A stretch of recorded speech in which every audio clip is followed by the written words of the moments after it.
É fácil pensar que com os grandes avanços feitos em compreender e explorar a eletricidade, tenha sobrado pouco para aprender. Mas não é assim. Por exemplo, fazer circuitos cada vez menores implica que uma característica da eletricidade, conhecida por mais de um século, se tornou cada vez mais problemática: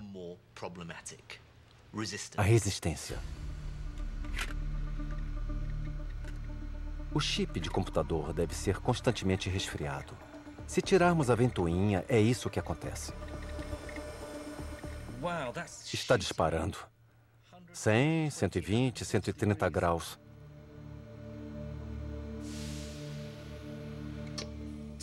200 graus e apagou.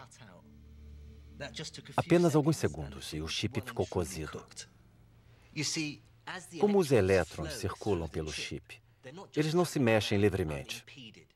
Eles batem nos átomos de silício. E a energia perdida pelos elétrons produz calor. Às vezes, isso é útil. Inventores criaram aquecedores elétricos e fornos. E sempre que havia brilho incandescente, nascia uma lâmpada.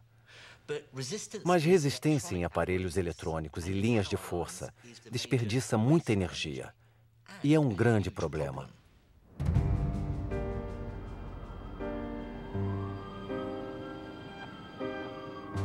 Acredita-se que a resistência desperdiça até 20% de toda a eletricidade gerada. É um dos maiores problemas dos tempos modernos. E a busca para solucionar o problema da resistência continua.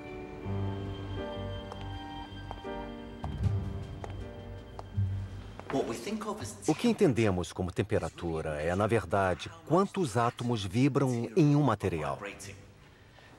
Se os átomos vibram, então é mais provável que os elétrons circulando batam neles. Então, quanto mais quente o material, maior é a resistência elétrica. E quanto mais frio, menor é a resistência. Mas o que acontece se resfriar muito, perto de zero absoluto? Menos 273 graus centígrados. Bom, a zero absoluto não tem calor nenhum. Então os átomos não se movem. O que acontece então à corrente de eletricidade, aos elétrons?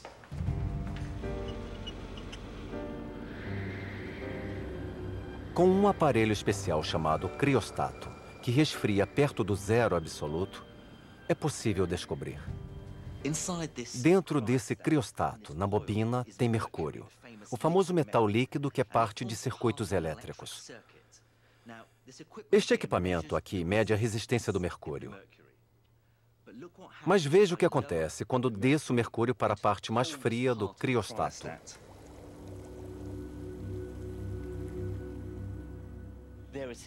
Aí está.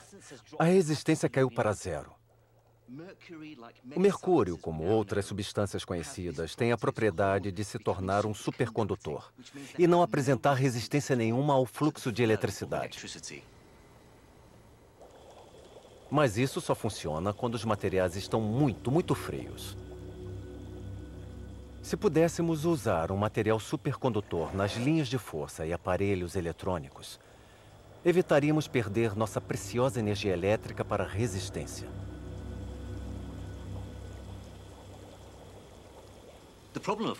O problema aqui era que os supercondutores tinham que ficar em temperaturas muito baixas. Então, em 1986, fizeram uma descoberta. Em um pequeno laboratório perto de Zurique, Suíça, físicos da IBM acharam condutividade em uma nova classe de materiais que está sendo considerada uma das descobertas científicas mais importantes em décadas. Este é um bloco do mesmo material dos pesquisadores na Suíça. Não parece nada demais.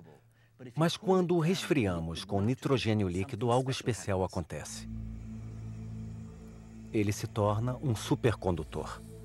Como a eletricidade e o magnetismo estão intimamente conectados, isso lhe garante propriedades magnéticas igualmente incríveis. Este ímã está suspenso, levitando sobre o supercondutor.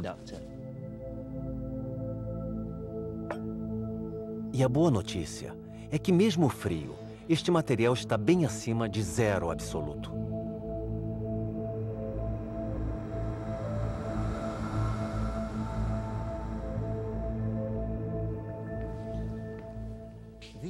Estes campos magnéticos são tão fortes que, além de aguentar o peso deste ímã, também devem aguentar o meu peso.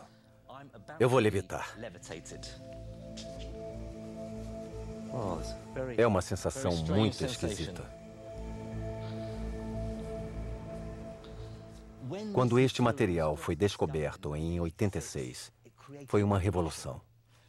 Além de ninguém o considerar como supercondutor, ele o era a uma temperatura muito maior do que se achava possível.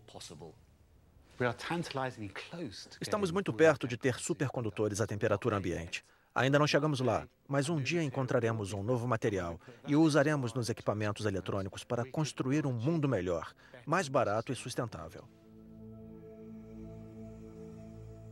Os materiais produzidos hoje com essa propriedade funcionam na temperatura do seu freezer.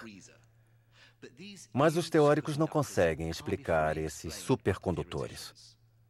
E sem compreender exatamente, os cientistas são muitas vezes guiados, tanto pela sorte quanto pelo conhecimento científico. Recentemente, um laboratório no Japão fez uma festa, na qual eles combinaram os supercondutores com uma variedade de bebidas alcoólicas. Inesperadamente, eles viram que o vinho tinto melhora o desempenho dos supercondutores.